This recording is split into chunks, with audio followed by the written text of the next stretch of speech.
Hello, ladies and gentlemen, and welcome back to Trash Told You, the September 10th edition, 2025, I guess I should say.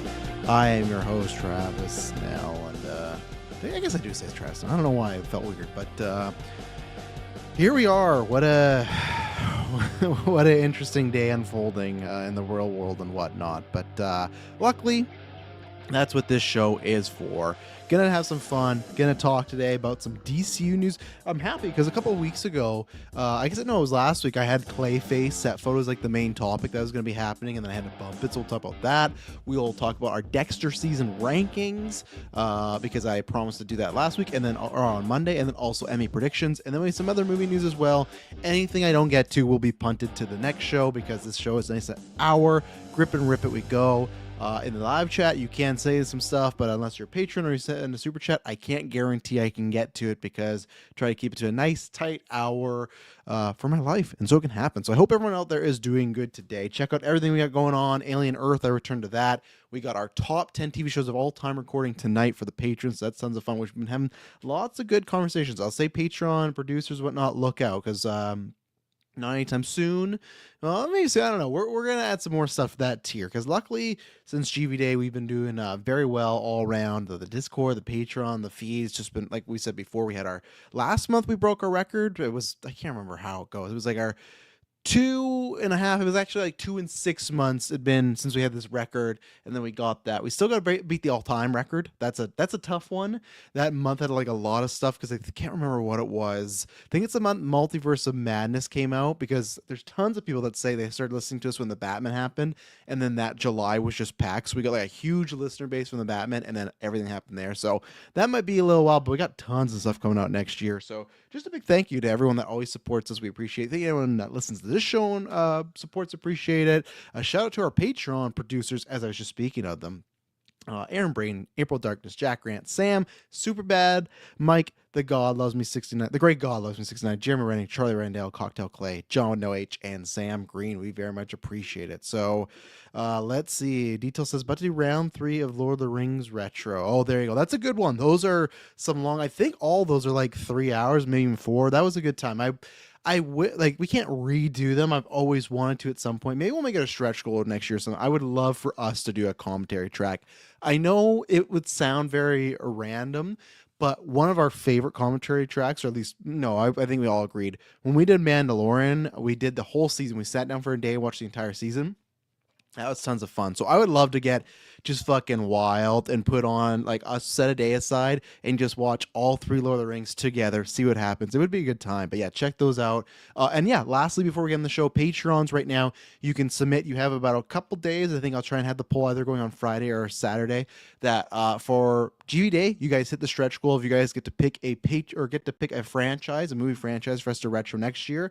It's going to be 9 or under, but lots of good choices on there. So submit now, and then the producers will vote on the weekend and decide what we're reviewing next year, along with we've already announced a few things, and we'll have a fun little rundown. We're kind of figuring everything out. Extra Life is coming up soon.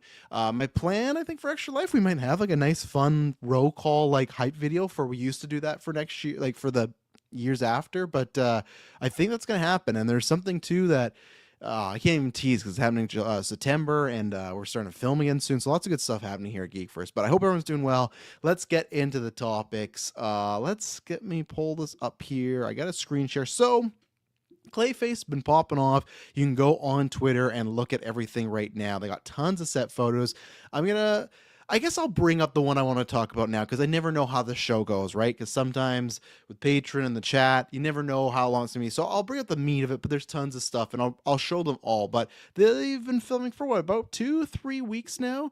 But yeah, there's tons of stuff out there as far as we're seeing the look of Gotham, which I do appreciate. And it's funny, this is why I always say that we talk about the B-tier scoopers, right? And I've said that before where there's many situations where we go, oh, see, this is why, and it's no disrespect because if anybody was even still listening and put it when we do our yearly satisfaction surveys, right? And like, what do you like? What do you not like? What we're doing?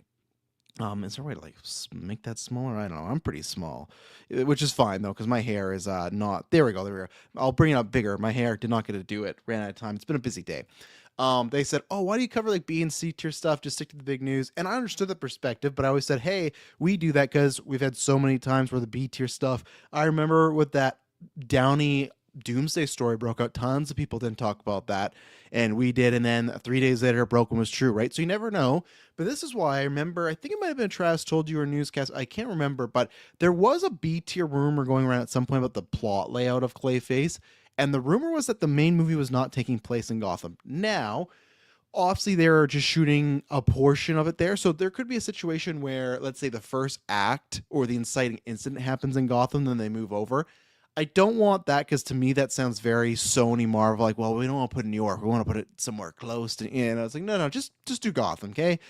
Just do New York. And with this, we'll see what happens. But even with whatever portion we're going to get with Gotham so far, we're seeing a lot of it, and I will show some images of that after, but it's looking very foggy and gloomy, which I love. It's not like super brightly colored, but there's like a lot of light and some poppy stuff. Like, I don't want it to be like Joel Schumacher, but at the same point, I want it to have be Joel Schumacher and Burton where it feels like very distinct, right? I think the Batman has a bit of that, even though it still feels like very much like a town that they've changed into Gotham.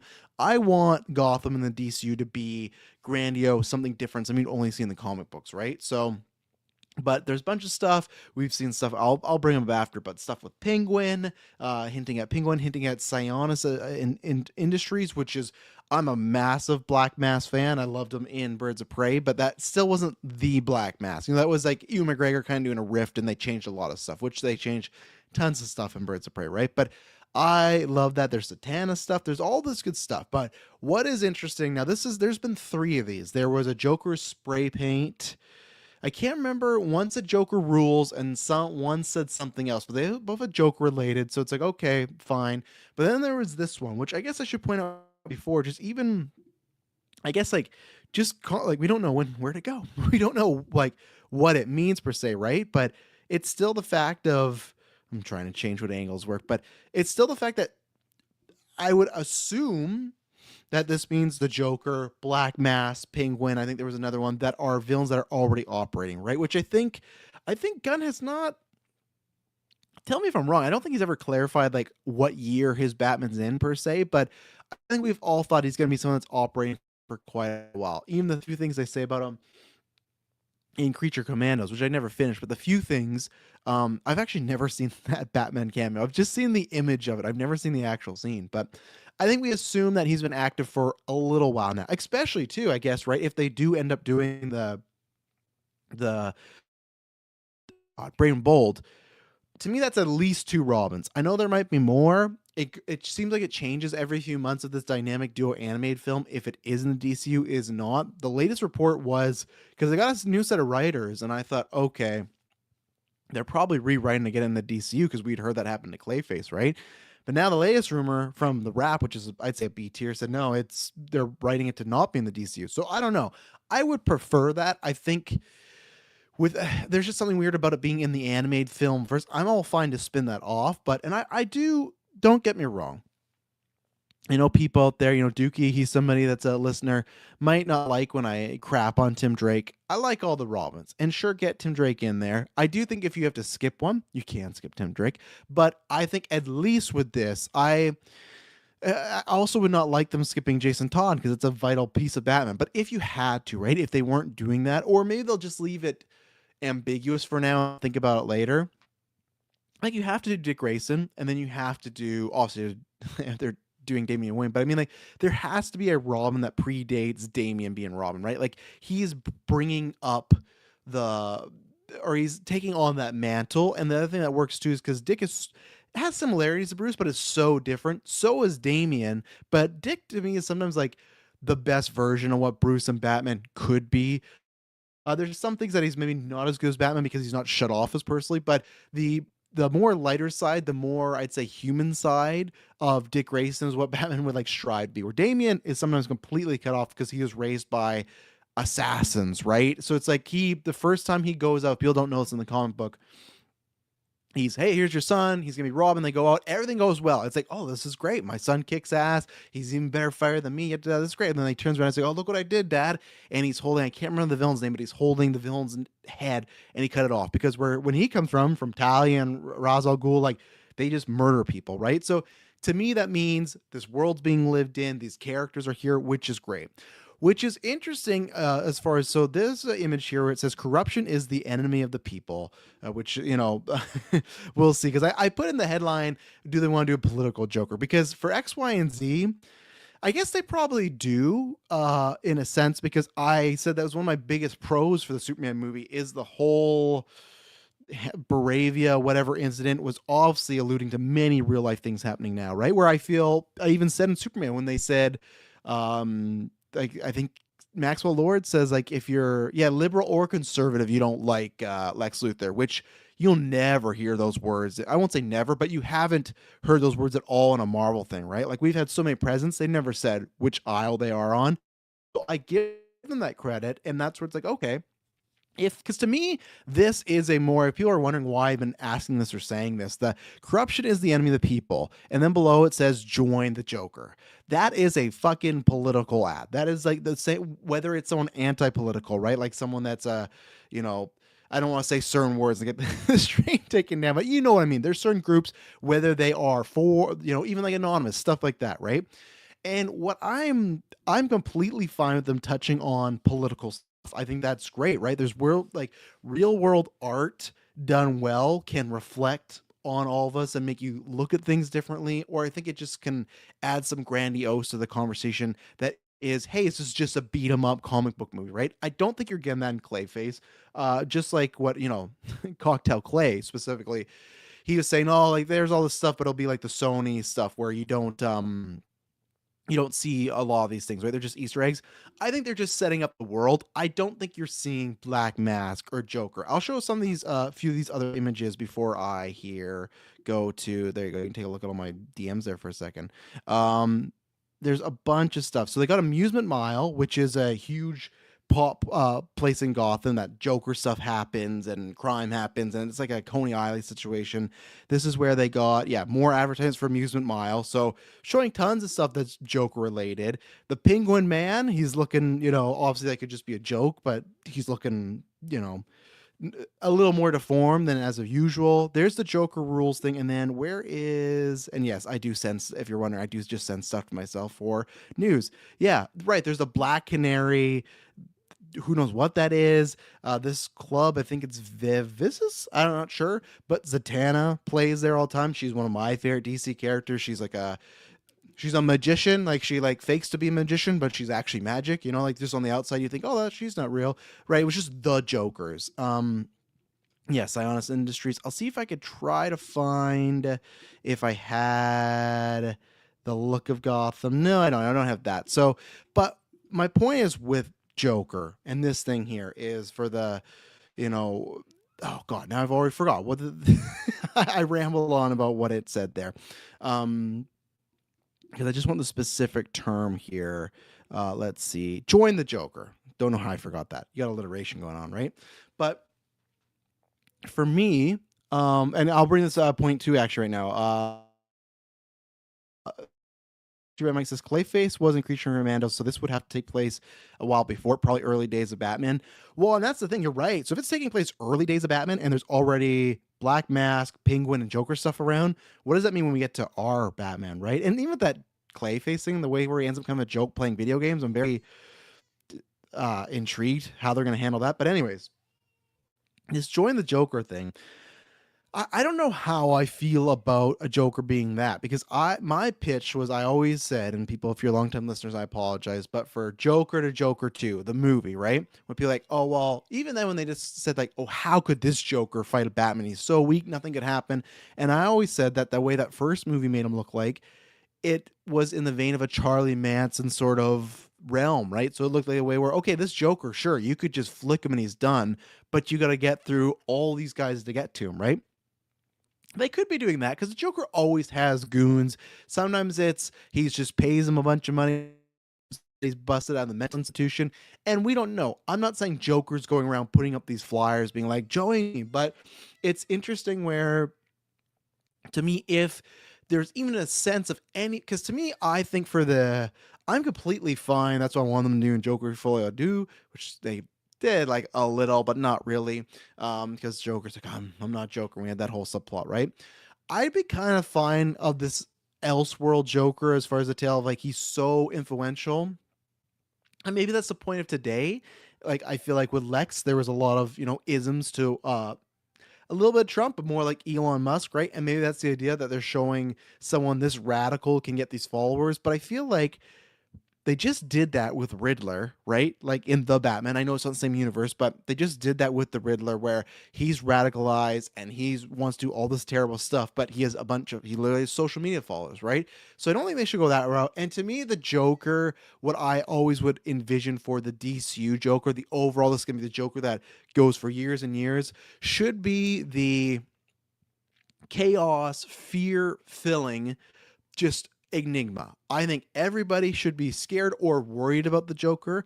I don't think the Joker, I think you can have other characters in the Batman world, obviously Lex Luthor in the DC world, that are, hey, should we follow this guy? But he makes this great point. And even though he's a bad guy, maybe we should follow him and are, yeah, he's right, even though if those people are misguided, right? Like many people today follow many people that are misguided in the political view, right? But for whatever reason, it works for them.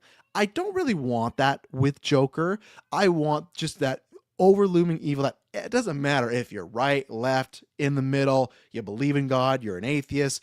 The Joker is a scary individual. I still, and like, I don't know if this would counteract that. I still hope the Joker in the DCU is, you know, bright, shiny, colorful. Like to me, the Joker should look pretty and gorgeous in a way, but then the insides be rotten. I'm so over, and I don't get me wrong, I love The Dark Knight, my favorite movie. Heath Ledger to me, I don't care if people call me biased because I love the comics. That to me is the single greatest performance of all time. There's a couple other you could argue against it, sure, but for me, that just is a character that is come to life and moving and functioning on its own. Even though yes, there's an actor behind the paint, but I don't even see Heath Ledger in that, right? But that created the dynamic shift of making ugly Joker or disturbed Joker or fucked up Joker, like the paint, war paint, and the mask and the scars.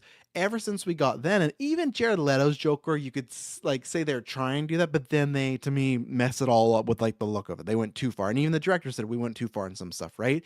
I would very much like to get back to a Jack Nicholson Joker because we've only had that once in live action. The guy, okay, again, Leto had that. That is tough, so you have to check me on my bias because I really personally do not like that Joker. But even then, that Joker is a take, right? It is a version of the Joker that's very different. I want it might be boring, but I do just want the comic classic looking Joker, the clown jester, the clown prince of said bias, the clown prince of Gotham. Like I want that back. We only got it with Jack. I don't think we got Leto because even in Snyder's Justice League, he's back to being gross and ugly. His smile's like Ronnie's got the hair, it's all greasy and green. It always, and Walking Phoenix Joker is like paint and it's more like grubby and stuff, right? So we don't, and again, what do they do with Reeves Joker? Like we don't know how much they're going to use him, but I love Barry. I really hope I don't think we're going to get the Batman 3. I hope I'm wrong. And my worry is that Barry Keoghan is not going to be in part 2 that much. I think Barry Keoghan, I said when he was cast, is an inspired choice and could be, I'm not going to say better than Ledger because, we didn't do that with Jack, but he could be, I'll say it this way.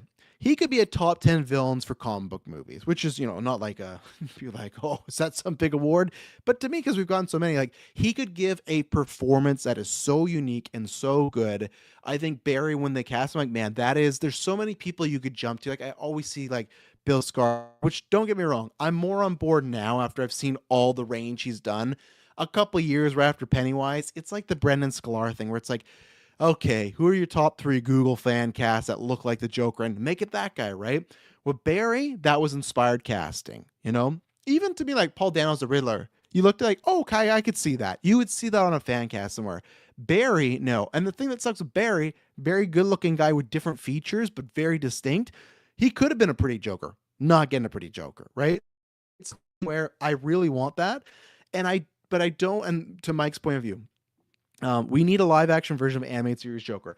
Absolutely. We need the bang gun. We need the gadgets. There is someone, because there was like a back and forth I saw yesterday. I was looking at my timeline, and there was like a clip going around of in Arkham Knight where Joker jumps off a building, but he pulls a parachute, and of course it's like branded. And the first tweet was kind of making fun of it, and then the quote tweet that was popping off that was on my timeline trending was like you're telling me with a straight face you wouldn't want this? Like, I do want that. I want that Joker where, yeah, why does he have branded merch? I don't know. Where does he come from? I don't know. I think you can still, just like the animated series, make him scary. I think you have to tone back how kiddie that show could be, right? Because there's times where it's like Batman could make a joke with Joker. Like, I don't want that. It shouldn't be that amount. He should still be scary and a force to be reckoned with. But that aesthetic and that version, that's why the same thing too. I don't want, unless they're gonna go back and do it, I don't want Margot Robbie back as Harley Quinn. Purely character wise, performance wise, she's great. She to me is a top. I'll be safe, and maybe this will be a trash story. I say top 5 or top 10, but I think she's a top 5 um, comic book performance character overall. I give more points to her, to like a Heath, to a Hugh Jackman, more than I do to a Downey or Reynolds, because they're playing themselves a lot of the time, right? I give more credit to Margot Robbie. Does not act like Harley Quinn on the daily basis. Ryan Reynolds is Deadpool many times, and that's fine. You can say that as a perfect on-screen casting. I get that. But for the acting, it's like that's where I give it a little more credence, right? So, but for me, I want the Joker and Harley, and I'm not saying Harley can never break off and do her own thing. Absolutely, let's get there. But I want to see that happen. You know, I want to see the evolution of that. I don't want to just start with, oh, she's broken from the Joker. So I would very much like that to happen. That's what I worry with Join the Joker, that it's going to be some political take or some slant, which everyone knows I'm all down for. I just think the Joker might not be the character to do it. Two-Face, to me, that's a character where you could do that in the Batman world. Obviously, they just did it with Riddler, right? There's other characters. Joker, I just don't want. Now, if it's something where, I don't know, it's kind of like Homelander and the Boys, even then that's political because he's enforcing it. But there's a way where it's like, people want to join him, but he doesn't really care about them. But I don't even know, because that's riffing on what they did with Joker, right? Because when he's sitting there with De Niro, the Walking Phoenix version, and they're like, "Oh, so you started those riots in the streets?" And his Joker, Arthur Fleck's like, "No, I don't care about any of that. Like, I'm just wearing this for a different reason." So they've already done that type of, oh, he's inspired a group of people, but he's not using them. I guess they could do what I'm saying for Joker 2 and just do that. Maybe he is just using the people. It's just like, what are they going to do? Because obviously in Walking Phoenix's Joker, that was a very lower class, people that have been kicked down upon, fight, eat the rich concept, right? I don't, again, I don't want the DCU Joker to be eat the rich concept. Like, I just want to be fucking robbing banks or trying to destroy Gotham or trying to get at Batman, whether it's be in love with him, kill him. I don't know, but it does make me a little worried. Now, again, we don't know. Maybe this is an and here's the thing. This could literally have nothing to do with anything. This might not even be in the effing movie. It might just be like, hey, just make some stuff and someone put join the, like, okay, cool. I just think Gunn would go, hey, that's maybe not going to work for what we're doing here, so take that out. And it could just be like, let's say I liked a very bad person. I just made posters showing the Joker, right? And then maybe one time there is this cult like for the Joker, and he finds them and he's like, you guys suck. And he kills all those people, right? Like, that's where I was trying to get with the Homelander aspect of he will use them. So there is avenues. I just want them to be careful. I want that type of Joker. I do want to have some fun with this Joker. I'm not saying you can't have any character arcs or moments like that, but that to me, you can get all with the Bat family, especially if we do live in a world where he's killed Red Hood. He's killed Jason Todd and becomes Red Hood. I know everyone wanted that with the Snyder films. We didn't get there. I do think if you can adapt that well, that is a potential top 10 comic book live action movie, a Red Hood one. And that's it right there. Granted, like, you could say, oh, does that cover some like the Joker Dark Knight stuff of trying to get him to kill? Sure, but that's been a minute.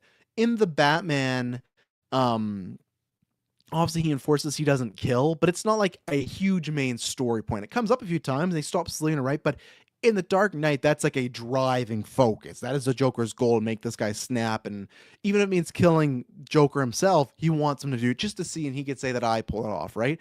So I think you can get there, and this is a whole different dynamic. And again, with Damian Wayne, if they adapt that, that's where that works too, because he kills a guy, and Batman's like, no, like, I know that's how you're trained, but we don't, the Black Panther meme, we don't do that here, So, oh, excuse me. So for me, I don't know. I hope this isn't. I'm just reading into stuff. That's all I'm hoping, because the other stuff, Joker rules, whatever, that's fine. I'm all fine for gang henchmen, and I'm fine if that's the way. Maybe if he does use it in a way just to get the sick, and he becomes like, I guess, a big figure. I don't know. I guess I just have to see who are the group of people joining him per se, right? And how they angle it. And as I said, this could be literally nothing, but that's what we do here. Especially when Travis told you, we read into topics that I rant about, because then in 2 years from now, when we start to see like, or do the DCU, like doing a purple green parody on the Obama poster, then I go, yep, we're we're doing it, and I don't like that. And man, I very much would love. I guess I can't say that, right? I've been spoiled. I loved Shaq. I loved the animated series, and Heath Ledger is, to me, obviously not the comic accurate, but to me, a perfect representation and evolution of the Joker. To me, that is the best version, even if it is the type of face and style I don't like. I just thought they did such a good rendition of that, right? So maybe I shouldn't be greedy, because I didn't love, obviously, Phoenix. I did really like, but then the second one did kind of take that down for me, because it was commenting on things from the first one. And then with Barry, it's a wait and see. But I still I don't love the look. Obviously, they could change it because that was just the lead scene, but I don't love the concept of it so far, even though I did like Matt Reeves' explanation of he was born this way. So his whole life he's had these people laughing at him and snickering at him, making fun of him. So it kind of in turn takes the joke on itself, turns it against other people, and hurts them, I assume, right? So let's see what some folks here, some patrons said. Image is basically the scene. I don't know what that was detailed. You can tell me after if I don't know.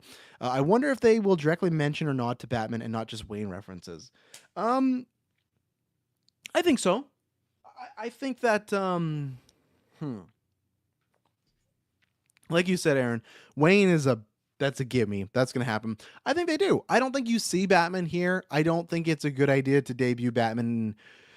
Like, don't get me wrong. I think if you could somehow keep it secret and not like show anything, there is a fun moment to be had of a Batman, debuting a movie and we have no idea. That's the only way I'd kind of be down for, if they were to keep it a secret. I'm sure that would be the intention, but I think probably for business wise, it's not best to debut him there. If he is already a thing, could he be in there? Sure. But Detail says the images of Batman and the Creatures Commanders was basically the scene. Oh, okay, thank you. Yeah, I was talking about that earlier. Yeah, and that's why I never rushed to watch it. I kind of got spoiled, and so that's why that scene, he looks down, runs away. Cool. So no, okay, thank you for clarifying Detail. But yeah, Aaron, I think they will nod or direct mention. I just don't think you'll see him, other than if it's a silhouette. If it's like Creature Commandos, sure, but I don't think you get the actual guy. I would actually be, maybe people wouldn't like this as well, and maybe I'm shooting myself in the foot. I actually wouldn't mind if Bruce Wayne was in that, and then not that, like not Batman, but I digress. Superman says, I like the idea of a bunch of henchmen who regularly switch to which villain they swerve based on whose power, and not Arkham at that time. Absolutely. I think you, like Mike, I think you're like me, where you grew up on the animated series. I feel like the animated series had like isms of that. Even the Arkham games had isms of that, of like whoever was top notch, the henchmen just went away. I'm completely down for just some dumb henchmen, because I'll say, even politically, on both sides, right? You just have people that no matter what will follow cause, no matter who the leader is, they will change. Like, oh, could say this, but if they're on our team, doesn't matter. I'm 100% for them. I think with like there is like a people politically have become henchmen in a way, right? So let's see, poster on the wall, poster on the wall of Batman like Morbius. Let's not get that. I don't think you will see him until they do have a cast or a real script, because they obviously want to make sure like what he looks like, because even the silhouette, it's just like a big dude, right? Aaron says, I think we'll get the Batman Part 3, but it probably won't come till 2032, 2033. I hope you're right. I've always said that. I think Part 2 is safe. Part 3 to me is so much could change, man. Like between Matt Reeves, between James Gunn, between even just last week, there's rumors again that Warner Bros. Can get sold, right?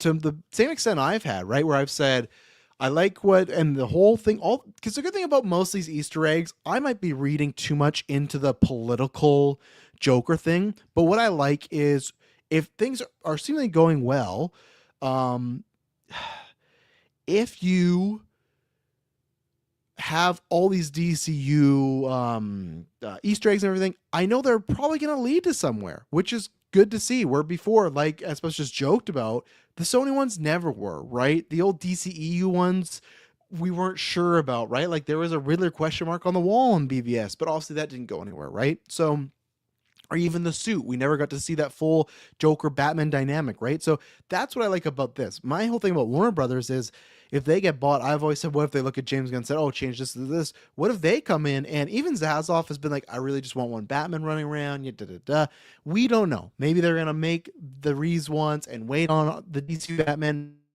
try and convince them. Who knows? What if they sell to Apple? And what if Apple just says, yeah, we only want one, so tell Reeves that if he wants part 3, he has to be in the ECU or he's out. I know people might be like, oh, it's a success, they won't bug around.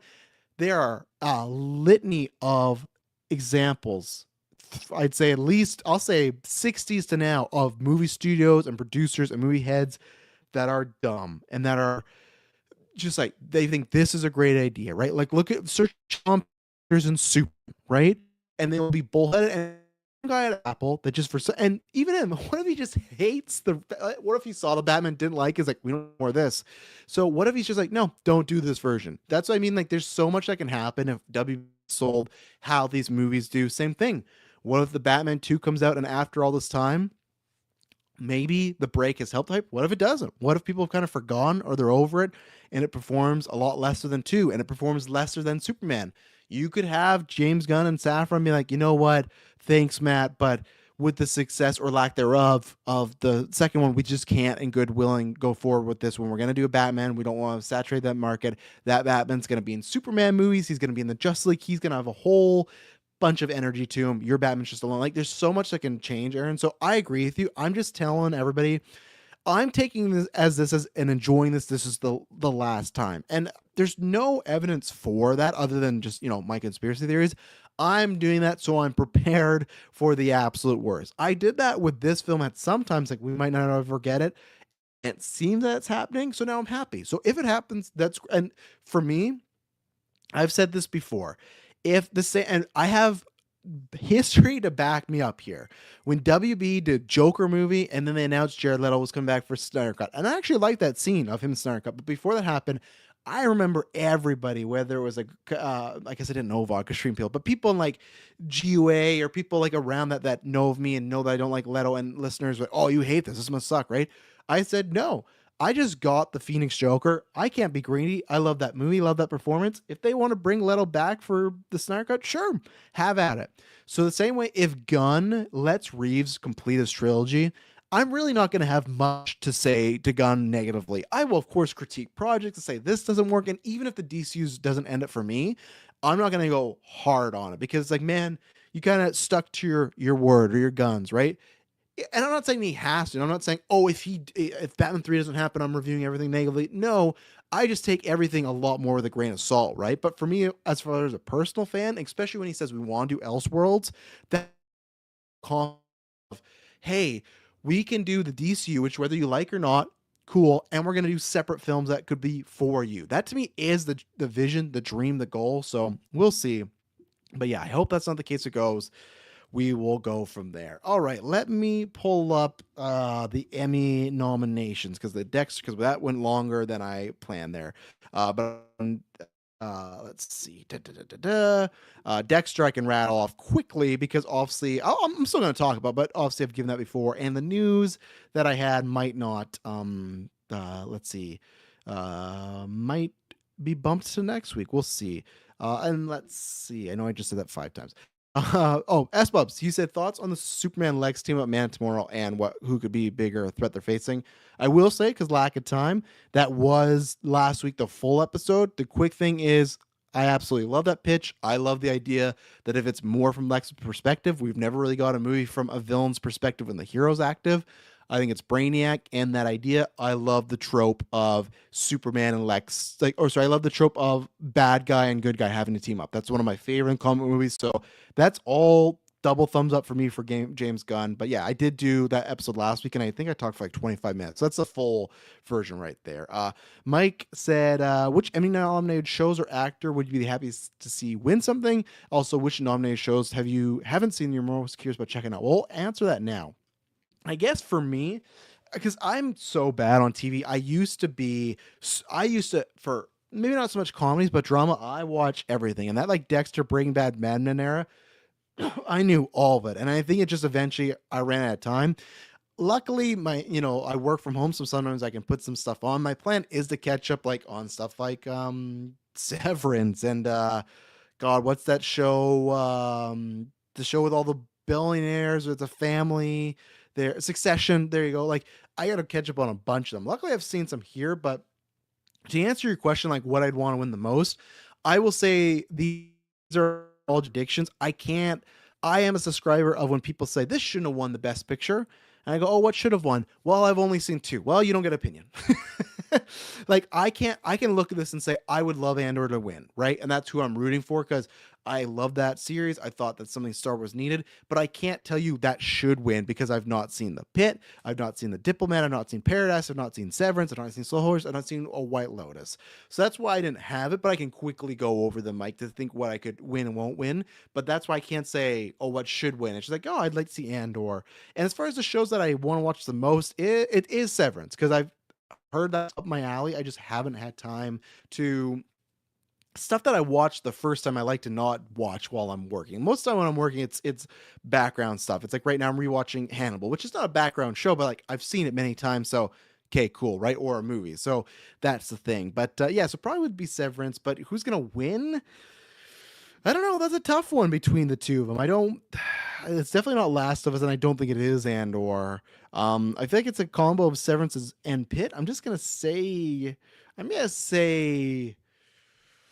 I'm gonna say The Pit. I feel like it has a bit more heat on it and a bit more people, being excited for it. So, are you all reviewing Gen V? We are going to, as we've said, make sure you listen to the episode. We're for sure gonna do next week is the episodes that are 1 to 3. We're gonna review that batch, and then maybe 4. After that, we have a certain number that we would because it's just me and Taylor, and those reviews are super hard, not super hard, but they're harder when we have so much going on. Up until about I'd say after Extra Life, our schedules are packed. December's pretty quiet, but even then now it's like it is coming out and then we're going to have Fallout. So me and Taylor have talked about it that if we're going to see how those numbers do. And the thing is like they can like, luckily we haven't had anything in a while, like just bomb and do completely bad. Right. But if they're not to a certain amount, we might do batch of episodes or mini reviews in the future. So we're going to see, cause we never know. Alien Earth is our biggest series of the year. I would have never thought that.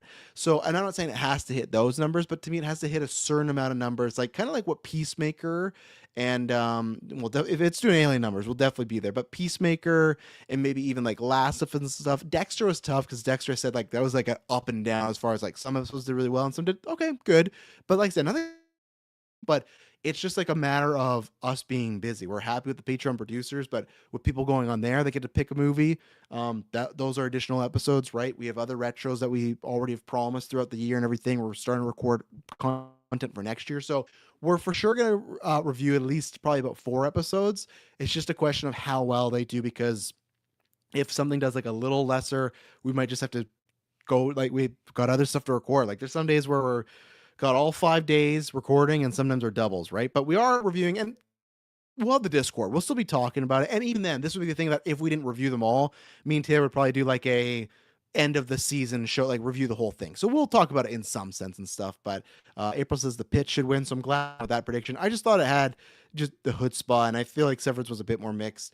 Best comedy series, I will say my answer for anything it's nominated for, The Studio. I think The Studio is going to clean up everything. It cleaned up it won like 9 at the creative. I just think it is the perfect combination of it's very unique, it's very funny, and it has a bunch to do with Hollywood, which usually that stuff wins, right? So best limited series, Sorry Penguin, Adolescence is taking that. Mike, I'm not going to read off all the nominees because I'm running out of time today. That's just the way it happens sometimes, but I got this. Look at this article in Hollywood Reporter. Actually, I'll screen share my thing that says the slippery truth about Conjuring Last Rites, Ed, Ed and Lorraine Warren. It's like, yeah, a lot of this stuff might not be, accurate, but that's the thing that's gonna happen. But yeah, I'm gonna watch The Pit later on this year because Emily, I think, is gonna watch Fallout season 1, and I'm gonna watch that, and then we're gonna watch the new seasons together. I'm sharing the first showing. Oh my god, I'm sharing the wrong screen here. Hang on a second. Let me get the right screen to share here. Emmy nominations. There we go. So if you're watching, you got that. If not, you can pull it up and whatnot. Let's see. Best television movie. Probably Rebel Ridge, but I would love. Oh my god, I would love. Fucking hell. Hollywood Report. I would love Bridget Jones' Mad About a Boy to win. That one surprised me big time. Big reality competition program. I don't know. I'm going to skip these ones because I don't know about. Let's get to the actual main ones here. Best actor in a drama series. I think Noah Wiley's gonna take that. I think he's having a big comeback, and I think people are really happy that Noah Wiley's back. Best actress in a drama series. That one's kind of up for grabs. I feel like, because I don't feel like I have people that have like said a bunch of stuff. I'm gonna just throw my love and say Carrie Russell, The Diplomat, but I've only seen one of them, so there you go. Best supporting uh drama series. Like, these are ones I can't predict, Mike, because like it's just like it's Severance and White Lotus. Who do you pick? It's like, I really don't know. I guess I would pick Sam Rockwell because he made that big speech, even though it's weird he's in supporting. I don't know. Best actor in a limited or anthology series. That's tough because it's like Stephen Grant or Colin Farrell, I think, are the two. I'm gonna give it to Colin Farrell just because he's in that series more than makeup. Best drama, and that's the problem with these acting categories. Like The Guest and the all the supporting, it's all like just White Lotus and Paradise, which is like, if you don't watch those shows, you feel left out. Which I want to watch them. Me and Emily want to watch White Lotus and yeah, just White Lotus we've been talking about, but or what did I say? I didn't say Paradise. I meant White Lotus and Severance. So yeah, I can't really predict those ones. So I'm sorry, Mike, there on those ones. Best actress in a drama series. Oh, best guest actress. Yeah, that's tough. This shows like how much little TV I watch, Mike. So best comedy series, best actor. That's like Seth Rogen for sure. Best actress. Maybe AO for The Bear. I don't know. Well, I know Gene Smart for Hacks, right? Because that's the big battle right now, is the studio and the Hacks. Like, I think everything the studio doesn't win, Hacks is gonna win. So it's just all good. Yeah, no, like I said, I gotta catch up because I would like to be in a realm where I could know what's happening. And there's times where most of these shows I want to watch. The Bear, I fell off of. We will try to get back to it. I just we even fell off season 2, and I've heard season 3 is not as good in season 4, right? So, but those, I gave you my big ones, so we'll go from there. The Dexter season rankings, I said I would do this after Dexter had ended, so let's take a look here. I did not write them down, but I kind of know them off by heart. So let's do this. I said this on the review. I have to do it. Dexter what is it? Dexter Resurrection. I gotta rank it last. For me, I've said this before. It's like the Suicide Squad 2016. I said this on the penultimate episode. There are some movies that were made worse. And detailed, no spoilers. Don't worry. This is going to be just a quick. I'm going to rank them. I'm going to do listener questions. I don't think we're going to talk about the movie news like The Conjuring, Jurassic World. No spoilers whatsoever. So it's just a pure ranking. All I'm saying is that with Dexter Resurrection, the bigger choices they made were so bad, that's what hurt it. It is technically better made and better acted, and I'd say even better written for the most part than the ones that will precede it after. Like I don't even know how many there are, so I'm just going to give you the ranking. But I'd say the next 2 to 3 above it probably are worse on a technical level, but for me, the big swings just hurt so bad that I can't actively that it's stuff like Jared Leto's Joker, right? Or choice where it's like that was just like executed poorly, all around. So it's funny we're talking about them all today. But yeah, so I got Dexter Resurrection at the bottom. I think that's stuff that where New Blood helped the original series after a rocky road, this brought it right down and made it even worse. Because in detail, this is no spoilers. It's just that they are doing very similar storylines with Dexter that they've already done. He is evolving, having character arcs he's already had. Because they had nothing more. They ended the show twice. You end the show twice. That's it. Like you're out of endings, but now it's like, well, what do you do when it's like new game plus plus, you know? So 11 total seasons with Original Sin. Thank you very much, Mike. So speaking of Original Sin, number 10, I got Original Sin. That's to a lesser degree, but similar things of prequel-itis where it does things that I didn't really like that. I'll just say this is not a spoiler for you, Detail, because you're watching. Like the Astronaut Killer, they start to put him in areas in the prequel that I think this is too close to home. This is too close to Dexter. Like he literally had. I don't think this is a minor spoiler, but like he talks to Dexter. Dexter doesn't know who he is. He's just some random guy at a coffee shop. But it's just like, I don't like that. Or he has scenes with Harry in a sense that I just there's some big grandiose stuff that happens on a rooftop. And again, it's a mixed bag where I really like a lot of the actors in there. I think Gibson did like a pretty good job. I think the actress that played Deb did a phenomenal job.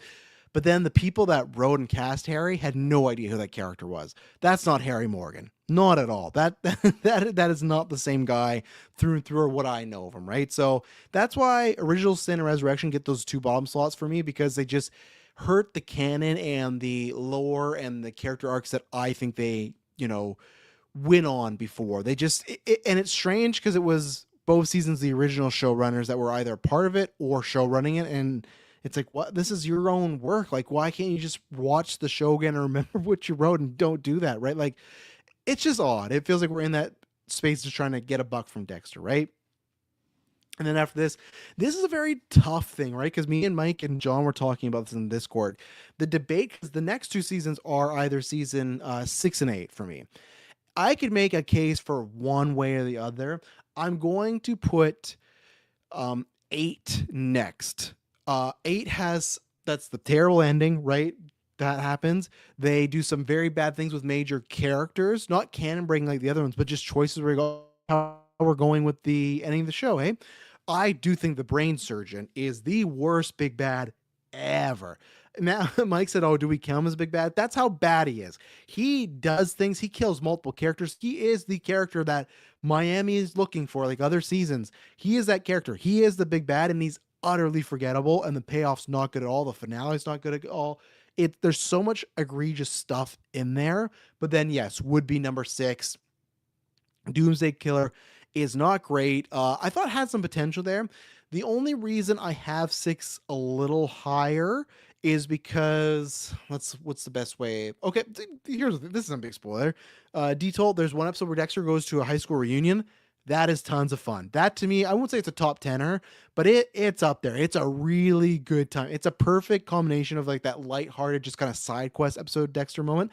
And then I'll say that Dexter, the road trip. If you've seen Dexter, that episode is fantastic. That's like an end game episode. Like it ties multiple seasons together. What they do for that moment is something I've been asking for a while. I think you could have got a whole season with the guest star in that episode. You could have got a whole season of that. And season 6 would have been so much better if that was the case.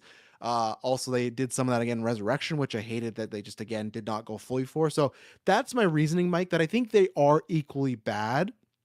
I just think the Brain Surgeon is just the lowest tier, so that happens. And then at least with season 6, I have 2 episodes where I go, oh, I really enjoyed those 2.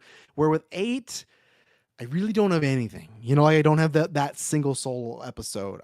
Then 5 of it, I'm not a big fan of Loon. I think for me, it's the timing of it. I think there's a lot of stuff that they had with an arc with Rita, and then this kind of counteracts that. But I still think a good season. Now, like, to me, it's like Original Sin and Resurrection are like low tier. And then, actually, no, I'd say 6 and 8. Those are bottom of the barrel, right? This is like the middle portion. Detail says I've taken a pause on season 6. So yeah, I won't say anything. Well, I didn't, so you're good there. But season 5, still a good season. I think that's when the road starts to get rocky, but the premiere is really good. I think there's aspects of the Lumen stuff that's good. Johnny Lee Miller is good. Yeah, and I liked it was a different, it was like a band of bad guys. I thought that was good than just the one-off. And I thought it was good too because they are like serial killers, but not in the sense of they're just killing a bunch of people because of the bad thing they're doing. They're not like doing a rich, they are, but like, you know what I mean? Where it's not like the Trinity Killer, the Skinner, the Ice Truck Killer, the Bay Harbor Butcher. Like that's where I appreciate that. And then season 7, which is next, which I can't remember his character's name, but Ray Stevenson, he's a bad guy and minus words, but he just plays like he's a Russian hitman. And that's what I love where, okay, he is a killer like Dexter, but it's a different type of killer, right? And even Hannah, she's not a serial killer per se, right? So that's what I do like about 5 and 7 because I'm fine there being a bunch of serial killers like direction. I wasn't fine with it, but you know how they do it, right? I get that. With this being like, how come Miami has like 15 serial killers like that are actively like leaving crimes, doing all this stuff? It just felt like a little unbelievable, right? So that's where Johnny Lee Miller and the season 7 ones were refreshing. But yeah, season 7 to me is a great season. That was a refresher.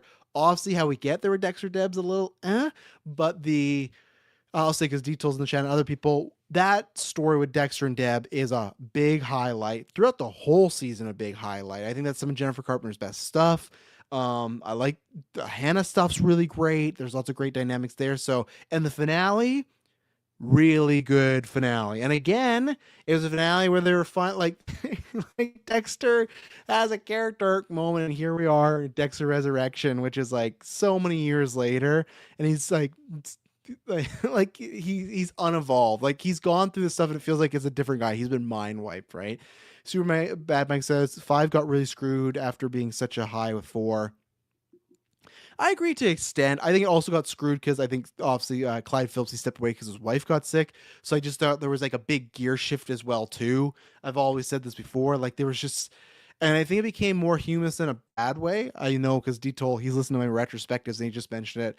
I will never forgive them in that premiere when Masuko makes that joke about Rita. That for me was like, oh, you writers don't understand this show. You don't understand this character. It was to me egregious, and I think the show, and even then, there's like that whole scene with Masuko when he's talking about, oh, I know what happened. It's like a big sex pervert thing. Like they went too hard on some aspects, but and then the top 5, you got New Blood. I think that was a great ending. I don't think it was perfect. I think there was aspects that were rushed, but I love just Dexter, trying to live this, different life. The Harrison aspects were good. Some minor spoilers details, so maybe skip ahead like 30 seconds, but I'll move along. But New Blood, I'm a big defender of New Blood, and I think that was the actual. What's happening now is fan fiction. To me, New Blood is like that's the ending. Now when I watch the show, because I have a machete order, right? Where I watch, even though I like to watch season 7, so I might, I now watch seasons 1 to 4 and the season 5 premiere. And then I jump to New Blood because I think it actually kind of works, in my opinion. There's a few things you miss, but for the most part, it works. New Blood to me was a perfect ending for the Dexter character. Perfect ending for a show? No. Got a little rushed, got a little messy, but Clancy Brown was a great villain. Tons of good stuff there. And then it's season 3 at 4, season 2 at 3, season 2 at 1, and then season 1 at 1. I'm not going to give a bit because I love them all to varying degrees. What did I say? My top 4, I'll just go this. Season 1, season 4, season 3, season 2. That's why I think I screwed it up. But I love Miguel Prado. That's why that's a bit higher. And I think that was like a really great story. Again, they introduced the Skinner, so that was a killer. But at first, the antagonist was just a political figure, right? Like that. Season 2, all the Doak stuff is good. The Lila stuff does. I don't hate it like everyone else, but it does get like a little too over the top or soap opera. That finale is pretty weak because they handle the Doak stuff. I'm like, well, what else do we do, right? So that's a little weak. And yeah, season 4 is obviously amazing and just great in all aspects. So to me, it's like a 1A, 1B, but season 1 is prime. Like even just like seeing the shots, those first few episodes when they shot the pilot on film, that was the best looking Dexter look. Like it's a beautiful show. I felt like, don't make it wrong, Resurrection has some good imagery and shots as well, but with Dexter, those first few episodes, probably because they're trying to sell the show, right? Because it was an unknown quantity, but that to me was really like, we are going to make this thing look really nice and really good. And I love just how like wet and like that's the thing in the first few episodes, even mostly season 1, all the characters are sweaty and gross looking because they're in Miami. Like they really emphasize the Miami of it all, where later seasons, they kind of lose that and they feel he's like, we're not going to whatever. People know we're in Miami. Season 1 had a grit to it that I loved, and to me, the Ice Truck Killer, that revelation, everything that to me is a perfect season. Like it's tough because Breaking Bad kind of ends on like a cliffhanger. You can make an argument. I think Breaking Bad has the best pilot of all time. To me, if you're talking about what's just a single one, not even just like the best first season, the best season overall, I can make an argument from Dexter season 1 because it ends in a way where you could end Dexter's story right there. Obviously, tons of stuff happens, but like that's like a 12-hour movie miniseries, and it's fantastic. So yeah, season 1 I absolutely love, and that is my number 1. Superman Mike says a lot of people who like Resurrection are those who really hated New Blood, so there might be a casualty there. I 100% agree with that. I remember because we only got one Patreon question. I'll push that news to the other time, but so Monday we're gonna talk about Conjuring prequel movie and TV series happening.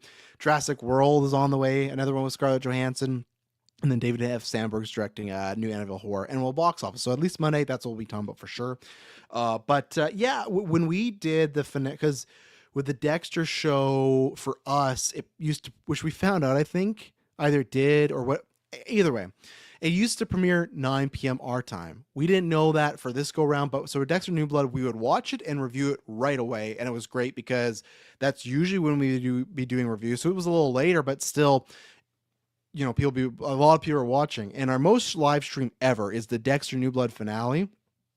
And I remember so many people mad about, I'll just say multiple choices. Obviously, the big choice with Dexter in that one, Superbad Mike. I won't say spoilers, but everyone was mad with that. Like, oh, they could do this, I could do this. I'm like, no, this is over. And I try to explain to people like that, like the character had a revelation and it had to end that way because they finally realized what the fucking original show was about. And even season 7 got back to that point of like, what happens to these people and what does Dexter do and why the cons outweigh the pros. Even though I love the character, X, Y, and Z should happen with this character, and they have the character realize that, and I don't think a lot of people like that. I think a lot of people wanted the very triumphant Dexter, like, yeah, I'm a killer, and it doesn't matter, you're like, I get that, but that's a very just, muted nothing character. So I agree with you, Mike, where I think a lot of people just that were displeased with that love New Blood, but I'm not one of those people, and I think it's to me they've missed the point of the show.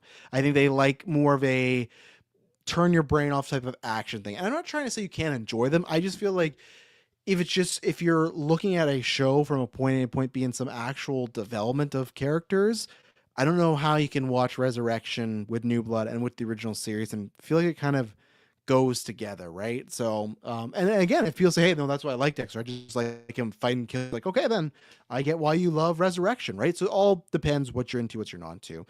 Finally, Cocktail Clay says current hype level for one battle after another, taking everything into account.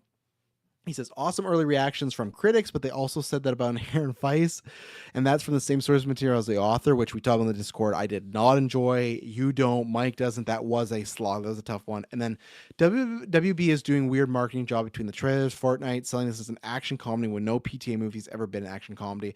That's purely how they're going to sell it. I could see some of the cinema scores not being good for this because they are being sold a false bill of goods, but the problem is, we talked about this on, on Monday's episode, the budget's huge. We don't know for sure, but there's like a rumor of it's anywhere from like 115 to 175, which is massive, right? Like even 115 for a PTA movie, that seems like a little out of proportion. Me as someone that's a film goer, I don't care. That's great. They gave him the budget and he got to do what he does. Perfect. Whether that's paying for the cast, the battles, whatever, that's awesome. Great. As a film goer, I am pumped.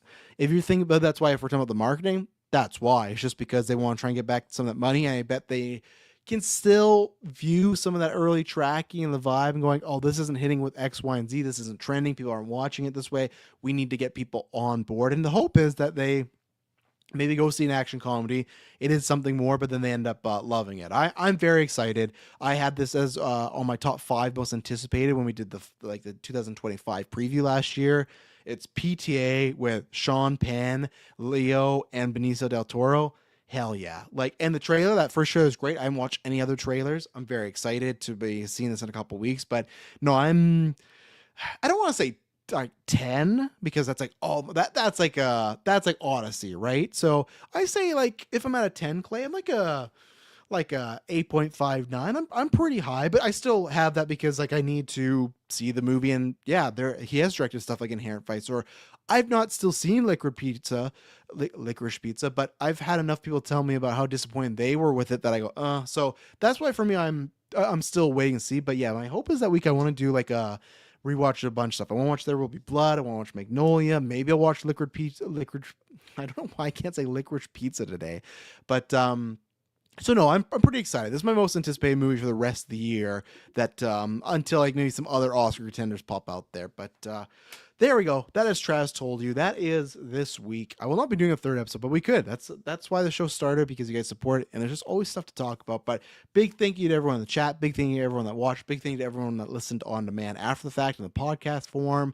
I will be back obviously throughout the week with Peacemaker and our top 10 TV shows. But for Travis Told You, I'll be back next Monday, 12:30 p.m. PST. You already got some of the topics we're going to talk about there. If you have any more, send them in. I will cover them. Like I said, when you guys send in stuff, I try to put that to the main line of the show first, and the other topics we'll get to, because there's always stuff happening. So thank you very much. Hope everyone has a good day and the rest of the week. I'll talk to you later, and it won't